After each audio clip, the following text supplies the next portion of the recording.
Hello, my name is Jim DeMeo and this is A Course in Miracles. Today is Lesson 8. My mind is preoccupied with past thoughts. This idea is, of course, the reason why you see only the past. No one really sees anything. He sees only his thoughts projected outward. The mind's preoccupation with the past is the cause of the misconception about time from which your seeing suffers. Your mind cannot grasp the present, which is the only time there is. It therefore cannot understand time and cannot in fact understand anything. The one wholly true thought one can hold about the past is that it is not here.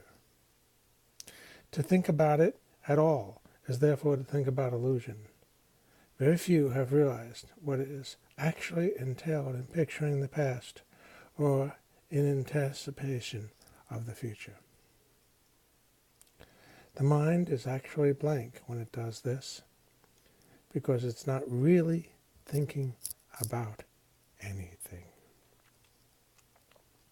The purpose of the exercises for today is to begin to train your mind and recognize when it is not really thinking at all.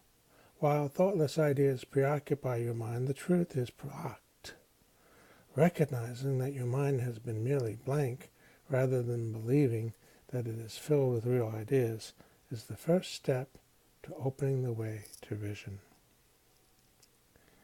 The exercise for today should be done with eyes closed. This is because you actually cannot see anything, and it's easier to recognize that no matter how vividly you may picture a thought, you're not seeing anything. With as little investment as possible, search your mind for the usual minute or so, merely noting the thoughts you find there. Name each one by the central figure or theme it contends, and pass on to the next. Introduce the practice period by saying, I seem to be thinking about, fill in the blank. Then name each of your thoughts specifically. For example, I seem to be thinking about name of a person, about name of an object, about name of an emotion, and so on, concluding at the end of the mind-searching period with, but my mind is preoccupied with past thoughts. This can be done 4 or 5 times during the day unless you find it irritates you. If you find it trying, 3 or 4 times is sufficient. You might find it helpful, however, to include your irritation or any emotion that the idea for today may induce in the mind searching itself.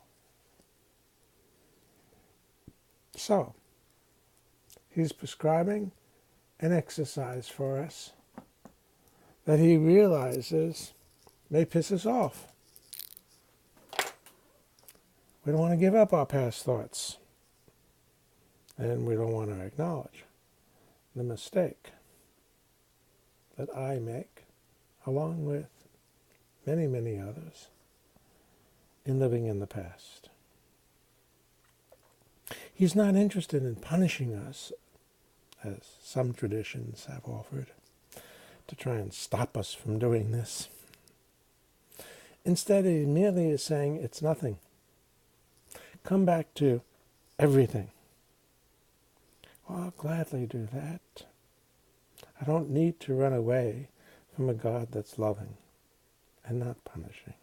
I don't need to feel guilty about living in the past, but I do need to be willing to come back to the present moment. Let me encourage you. We have a saying around these parts, no guilt, no shame, just 100% responsibility. We'll talk again.